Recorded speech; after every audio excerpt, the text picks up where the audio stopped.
What up, y'all? This is your boy, Mr. Downtown Ray Mello, and you're listening to the Entertainment Report for Wednesday, January 7, 2015.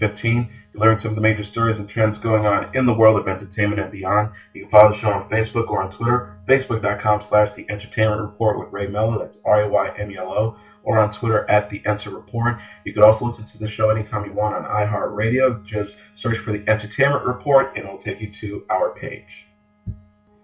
After an exhaustive search, one man believed to be behind the mass shooting at the Paris office of newspaper Charlie Hebdo surrendered to police, according to multiple media reports Wednesday night. Two other suspects are still being sought, the Associated Press tweeted at 10:38 Eastern Standard Time. Paris-based network France 24 also reported and tweeted that one of the suspected gunmen had surrendered. The Mann brothers, Said Kouachi and Sherif Kouachi, and Hamed Murad are believed to be part of the large Yemeni terrorist network, according to multiple media reports. Kouachi was said to have been previously imprisoned in 2008, serving 18 months on terror charges for assisting funnel fighters to Iraq's insurgency. Authorities believe the killers were part of a well-trained Islamic extremist network due to their masked and militaristic position in carrying out the attack. The terror attack killed at least 12 people at the offices of the French satirical newspaper. Another 11 people were injured, 4 of them seriously. Among the dead were the paper's publisher and editor Stephanie Charbonnet, cartoonist George Wileninsky, and Bernard Verlag, and 2 police officers. Now, NBC News reported that one of the Charlie Hebdo terror suspects was killed and 2 others arrested on Wednesday evening, citing 2 senior U.S. counterterrorism officials. However, French news outlets could not confirm the report, and NBC appeared to backtrack shortly thereafter. Later, NBC's Justice Department correspondent Pete Williams, who reported the developments on Harbaugh in the 7 p.m. Eastern Standard Time hour, said he was no longer certain of the status of the suspects at the top of the 8 p.m. Eastern Standard Time hour, All In with Chris Hayes. He said on NBC, to be fair here, we just don't know exactly what the situation is in France tonight. We were told earlier this evening from 2 U.S. counterterrorism officials that 1 person was dead and 2 have been arrested. But there are other U.S. officials, they say, they haven't been told that. NBC Nightly News also tweeted the report. Bill Cosby's former TV wife, Phylicia Rashad, who sparked outrage with her defense of Cosby on Tuesday night, appeared on ABC World News Tonight with David Muir on Wednesday, saying that she was misquoted. Asked about a quote attributed to her, during which Rashad reportedly said, "Forget those women," Rashad told Lindsay Davis, "That was a misquote, and that is not what I said. What I said is that this is not about the women. This is about something else. This is about the obliteration of a legacy." Rashad was unable to offer theories about who would want to liberate Cosby's legacy. Rashad also took the media to task, saying, "What has happened is declaration in the media of guilt without proof. As for the allegations against Cosby, that he had drugged and raped multiple women," Rashad said, "I can't even speak to those things and don't even want to." Rashad, who played Claire Huxtable on The Cosby Show from 1984 to 1992, and Ruth Lucas on Cosby from 1996 to 2000, angered many with an interview published on Showbiz 411 on Tuesday, in which she defended Cosby and dismissed her accusers, reportedly saying it was best to forget them. "Forget these women," Rashad was quoted as telling reporter Roger Friedman. "What you're seeing is the destruction of a legacy, and I think it's orchestrated. I don't know why or who's doing it, but it's the legacy. And it's legacy that is so important to the culture." Among Rashad's critics, director-producer Judd Apatow, who tweeted that the actor's defense was financially motivated. Apatow wrote in a tweet to the Rap CEO and editor-in-chief, she's worried about her SAG residuals disappearing if they are heard in court. Shameful. SNL alum Norm Macdonald also weighed in on the Cosby scandal, tweeting to Apatow and actor Tom Arnold after Apatow asked his thoughts on the topic. McDonald tweeted, "My opinion is he is guilty, but I worry about the next guy. I believe social media could destroy an innocent." More than a dozen women have stepped forward to accuse Cosby of sexual assault. In the wake of allegations, Cosby has suffered a number of career setbacks, including NBC halting the development of a comedy in which he would have starred, and Netflix postponing a comedy special featuring the comedian. Empire stars Taraji P, Henson and Terrence Howard are laughing at off rapper 50 Cent's diss of their new Fox series. The back and forth started last month when 50 slammed the Lee Daniels-produced drama, accusing it of copying the promotional campaign for the Starz series Power, in which the hip-hop mogul serves as executive producer. 50 said on Instagram in the post he later removed, "Power Season 2 is unbelievably good, trust me. I have the best writers and showrunners. I like Terrence Howard and Taraji Henson. I don't like that they would copy the market." Now Henson and Howard are going on the record about 50's slam.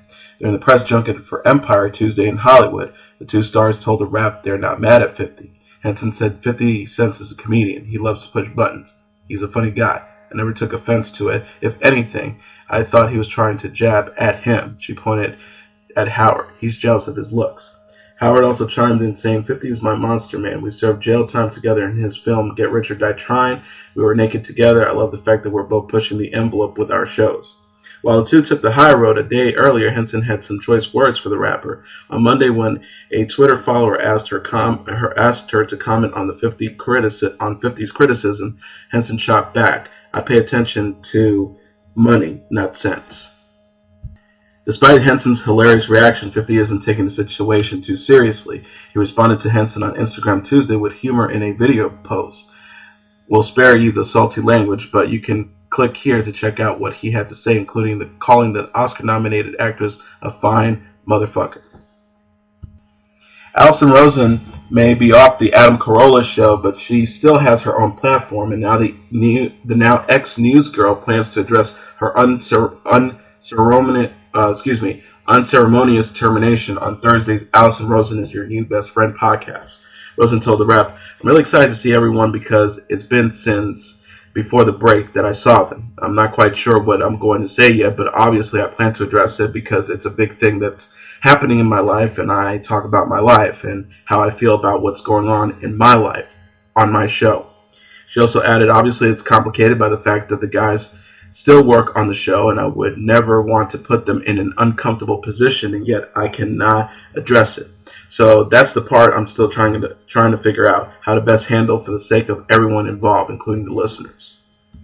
On Thursday's edition of the Alison Rosen is Your New Best Friend show, Rosen will be joined by her usual crew, at least the gang who is regularly in studio when she's not doing a one-on-one. Comedian Jenna Kim Jones and Carolla Digital employees Gary Smith, Matt Fondelier, Chris Lemonaxa, and Kaylin Bing. Instead of recording at Carolla's studio like she used to, Rosen and co. will gather at her house at Hancock Park around 6:30 Wednesday evening. The show will be online around midnight. It will actually be the second podcast that Rosen records in her new manner. On Tuesday night, she recorded a one-on-one interview with YouTube personality Lisa Schwartz. That episode will upload at 9 p.m. Sunday night, which is Rosen's usual Monday showtime. Alison Rosen is Your New Best Friend is currently at number 4 overall on iTunes Top Podcasts, number 1 in the comedy genre. ESPN has revealed 3 new film series collaborations in which they will combine forces with a comic book giant, a New York filmmaker, and a Hollywood actress. In conjunction with Wednesday's Winter Television Critics Association panel, the Sports Network announced a partnership between ESPN Films and Marvel Entertainment to air 2 all-new projects, the feature-length documentary One of One Genesis and short film series One of One Origins. An ESPN statement sent to the Wrap said both of the documentaries and the short film series will provide viewers a unique look at some of the world's most successful athletes by mixing the award-winning non-fiction style of ESPN films with classic Marvel comic books, art, design, and creative animation to truly bring a unique perspective to the journeys of these key figures. 101 Genesis is currently available on digital HD through selected digital retailers. It explores the connection between Marvel's mightiest superheroes and the world's greatest athletes. It includes interviews with top sports stars, including Russell Wilson, Alex Morgan, Carmelo Anthony, Dwight Howard, Henrik Lundqvist, Tim Howard, Kanye Culpepper, and Danica Patrick. In many ways, athletes are blessed in their chosen fields with superhuman powers, much like those of some of the greatest Marvel superheroes, said Connor Shell, VP and executive producer of ESPN Films and Original Content ESPN. He also said, like those characters, every great athlete has the moment when they learn to harness, develop, and use their unique abilities to achieve. Eric Draft and his team have done a fantastic job capturing and bringing to life those origin stories. John Sorelli, Vice President of Content and Programming of Marvel Digital Media Group, continued by saying, combining ESPN Films' unparalleled approach to sports filmmaking with the resonant themes and aesthetics of Marvel has allowed us to assemble a film that will astonish and amaze fans of both worlds.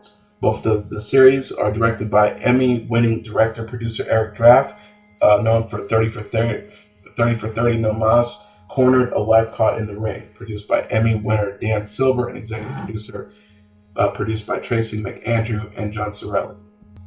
ESPN also announced a collaboration with filmmaker and New York Knicks fanatic Spike Lee, stating that SportsCenter will debut a new weekly segment titled Friday Night Movie Night, debuting on February 6th at 6 p.m. Eastern Standard Time. A short film from one of the ESPN Films' popular documentary series will air each week, and most will be making their TV or world premiere.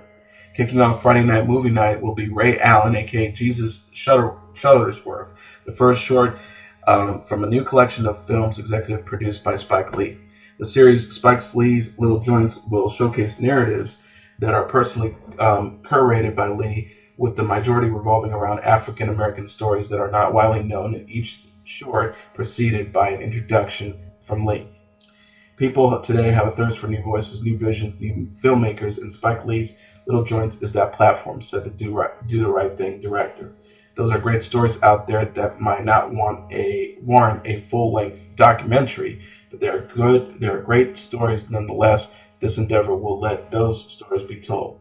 The 8th episode season will air once a month in February through September 2015, the second season in 2016. Last but not least, new documentary series Versus will explore moments of inspiration when the world of sports transcended the action on the field, according to a statement from ESPN. It is executive produced by Eva Longoria, who is also the director of the first short, Go Sebastian Go, that will kick off the series in May. Other directors will include Rita from Parks and Recreations, Ricardo Chavarria from Desperate Housewives, and Melissa Johnson, director of 9 for 10 shorts, Brittany Grenier, Life Size. And finally, Matt Bomer will make his return to HBO, starring in the biopic Montgomery Clift, a network representative told The Wrap. The developing film will follow the complicated life of actor Montgomery Clift, who was in love with the young Elizabeth Taylor. Bomer recently won praise for his work on HBO's The Normal Heart, chronicling the rise of AIDS in New York. The USA Network's white-collar actor earned a Critics' Choice Award and Emmy nomination for his role in the HBO film. He is also set to reprise his role on the upcoming sequel, Magic Mike XXL. Love Estranged duo Ira Sachs and Mauricio Zacharis will rewrite the film's script from Christopher Lovick. Tom Lip and Alex Magdigan of Anonymous Content will executive produce the film alongside Michael Dinn and Larry Moss. And that is your entertainment report for Wednesday, January 7th, 2015. I'm your host, Mr. Downtown Ray Mello. I'll be back tomorrow to deliver some of the major stories and trends going on in the world of entertainment and beyond. Please follow the show on Facebook or on Twitter, facebook.com/The Entertainment Report with Ray Mello, that's RAYMELO, or on Twitter @The Enter Report. You can listen to this episode or any previous episodes on iHeartRadio anytime you want. Just go to our page, search for The Entertainment Report, and it will take you to our page. Have a great day, everybody. I'll see you tomorrow.